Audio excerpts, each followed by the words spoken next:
Salut tout le monde, comment ça va? Bienvenue sur Tech au Québec. Alors, dans ma précédente vidéo, je vous avais parlé de la carte de crédit, à savoir, est-ce que c'était obligatoire d'avoir une carte de crédit quand on arrive au Canada? Je vous avais donné mes différentes réponses. Aujourd'hui, si vous décidez d'avoir une carte de crédit au Canada, le sujet du jour, c'est de savoir quelle carte de crédit choisir. Au Canada, ou au Québec en tout cas, il y a des banques qui proposent des forfaits pour les nouveaux arrivants. Donc Desjardins, la BNC, TD Bank, bref, les banques sont nombreuses. Elles vont vous proposer des offres pour les nouveaux arrivants, des offres gratuites. Parmi les premières choses que vous allez faire, c'est aller à la banque et ouvrir un compte. Vous allez ouvrir un compte chèque d'un côté qui va vous donner accès à une carte de débit. Ensuite, de l'autre côté, vous allez ouvrir un compte qui va vous donner accès à une carte de crédit. Votre carte sera gratuite puisque vous allez profiter des offres pour les nouveaux arrivants. Et quand vous venez d'arriver dans un nouveau pays, avoir des offres gratuites, franchement, ça fait plaisir. Ça fait plaisir. Parce que vous allez faire face à de nombreuses dépenses. Mais la question, c'est de savoir, est-ce que ces offres-là, pour nouveaux arrivants, ce sont les meilleures solutions quand on veut prendre une carte de crédit?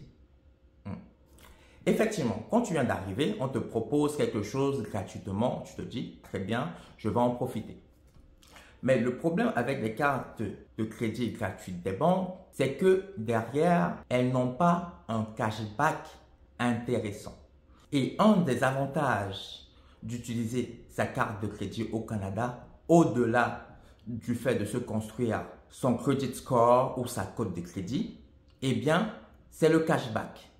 Le cashback, qu'est-ce que c'est? Comme son nom l'indique, c'est un retour de cash. Ça peut exister sous plusieurs formes, donc remise en argent. Donc, quand tu dépenses, au bout d'un moment, tu récupères de l'argent en cash. Ça revient sur ton compte. Ça peut être en forme de points. Donc, plus tu dépenses avec ta carte, plus tu accumules des points. Et plus tard, sur des espaces spécifiques, tu pourras dépenser ces points-là pour acheter des choses diverses et en tout genre. Bref, il y a plusieurs manières de récupérer son cash. Donc, récupérer du cashback.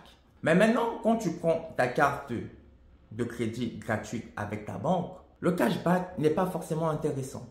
Par exemple, moi, quand je suis arrivé, j'ai bénéficié d'une offre nouvel arrivant chez Desjardins. Ils m'ont donné une carte gratuite, une carte de crédit gratuite. Sauf que je me suis vite rendu compte qu'avec cette carte-là, ce que je récupérais en cashback, ce n'était pas énorme. Si je dépensais en divertissement, genre aller au cinéma, ça pourrait me rapporter 2% de cashback. Si je payais des titres de transport, 2%. Si j'allais au restaurant, 2%. Mais pour moi, ce n'étaient pas les dépenses les plus pertinentes, puisque pour moi, les dépenses les plus pertinentes, c'est mon épicerie. C'est-à-dire quand je vais faire mes courses, acheter mon lait, mon chocolat, bref, vous avez compris. Et sur ces dépenses-là, ma carte ne me rapportait que 0,5%. 0,5%. C'est totalement ridicule. Ridicule. Et donc, moi, je me suis mis à la recherche d'une carte qui me correspondait mieux. Dans le sens où, parce que l'épicerie, c'est la chose pour laquelle j'utilise le plus ma carte, il me fallait une carte avec un très bon cashback au niveau de l'épicerie. Pour avoir un bon cashback au niveau de l'épicerie, souvent, il va falloir prendre des cartes de crédit payantes. Et là, vous allez me dire, oui, voilà, maintenant on doit payer pour les cartes de crédit, ça fait des dépenses en plus. Mais ça peut être plus intéressant. Pourquoi? Par exemple, vous allez prendre une carte de crédit gratuite. Sauf que le cashback sur l'épicerie sera de 0,5%. Imaginez, vous dépensez chaque mois 500 $ en épicerie et que vous avez un cashback de 0,5%. Donc, chaque mois, vous allez dépenser 500 $ et en cashback, vous allez récupérer 2,5 $, ce qui est ridicule. Maintenant, vous prenez une carte de crédit payante. Par exemple, moi j'ai une carte de crédit payante qui me coûte 130 $ par an. Vous allez me dire, ah ouais, 130 $ par an quand même, c'est cher. Mais il faut voir le calcul derrière. Donc ma carte de crédit me coûte 130 $ par an. Mais j'ai un cashback de 4% sur l'épicerie. Un cashback de 4% sur l'épicerie. Ce qui veut dire que quand je dépense 500 $ par mois, parce que j'ai 4% sur l'épicerie, je récupère 20 $. 20 $ par mois. Donc, vous faites le calcul.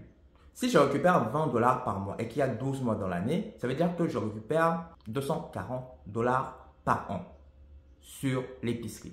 Si je dépense 500 $ par mois. Donc, je vais payer ma carte 130 $.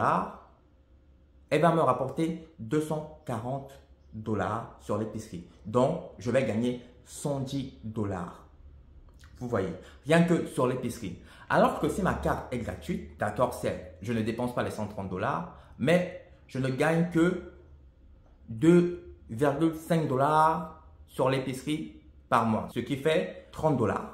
Tu vas avoir ta carte gratuite qui va te rapporter 30 $ par an sur l'épicerie, alors que tu vas avoir ta carte de crédit payante qui va te coûter 130 $, mais qui va te rapporter 240 $. Donc, ça te fait 110 $ de plus dans ta poche. Donc, entre avoir 30 $ par an avec ta carte gratuite et avoir 110 $ avec ta carte payante, qu'est-ce que tu préfères?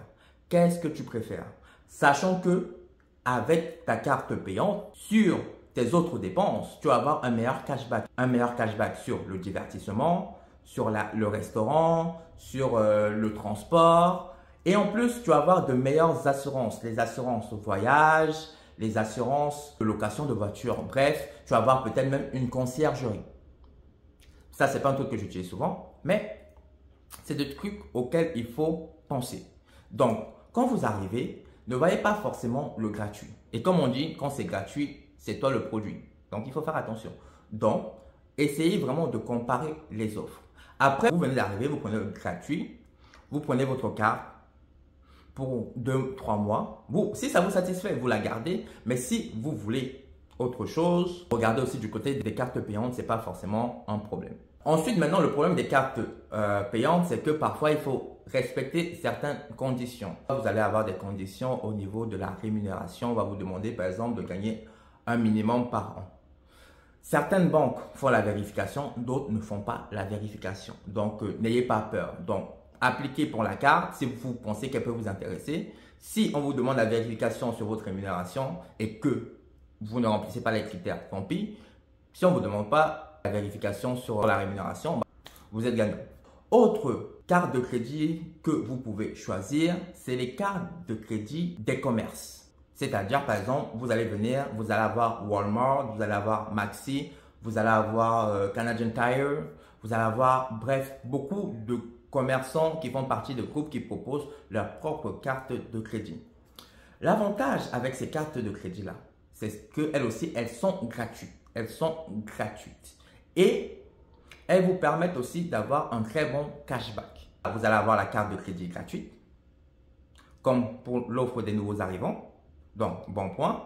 Et vous allez avoir aussi un cashback à peu près similaire à la carte payante de votre banque. Sauf que ça va être différent côté commerçant. Pourquoi? Parce que le cashback favorable qu'ils vont vous proposer, ça sera vraiment si vous dépensez votre argent chez eux. Forcément, ça sert aussi de carte de fidélité. Donc, ils vont dire, si tu veux un bon cashback, il faut que tu dépenses ton argent chez nous. C'est un peu ça le côté restrictif. Si par exemple, vous prenez une carte chez Walmart et que vous savez que vous allez tout le temps faire vos courses chez Walmart, pourquoi pas? Ça peut être intéressant. Ou chez Maxi, pourquoi pas si c'est votre épicerie de proximité. Mais si vous savez que vous êtes plutôt du genre à regarder ailleurs, toujours faire jouer la concurrence, ça peut ne pas être aussi intéressant que ça. Après aussi, l'avantage des cartes des épiceries, c'est que elles proposent de très bonnes assurances au niveau du voyage, des locations de voitures, bref, ce genre de choses. Donc, je répète, vous allez avoir plusieurs solutions. Vous allez avoir les cartes gratuites proposées aux nouveaux arrivants. C'est bien pour un début. Je ne dis pas non, c'est bien pour un début. Mais si vous savez que vous allez vraiment utiliser souvent votre carte de crédit essayez de regarder les meilleures cartes avec le meilleur cashback. Et souvent, auprès des banques, ce seront les cartes payantes. Donc, allez regarder ce que votre banque vous propose et ensuite, faites le bon choix. Si vous ne voulez pas payer pour une carte de crédit, regardez les cartes de crédit que proposent les commerçants. Vous verrez peut-être qu'il y a une carte qui correspond plus à votre utilisation. Pour prendre une bonne carte de crédit, il faut regarder le cashback. Le cashback que ça vous rapporte. Essayez d'avoir la meilleure carte avec le meilleur cashback, le meilleur rapport qualité-prix. C'est ce que je voulais dire sur ce sujet. Sur ce, comme d'habitude, n'hésitez pas, si vous avez des questions, posez-les en commentaire, toujours avec de la courtoisie, un bonjour, un merci, un s'il te plaît, voilà. Je répondrai avec courtoisie, sinon, s'il n'y a pas ça, je ne répondrai pas, comme d'habitude. N'hésitez pas à liker, à partager, hein, à vous abonner, très important, à vous abonner. Je vous dis à la prochaine, on se dit à très bientôt sur Tech au Québec. Peace.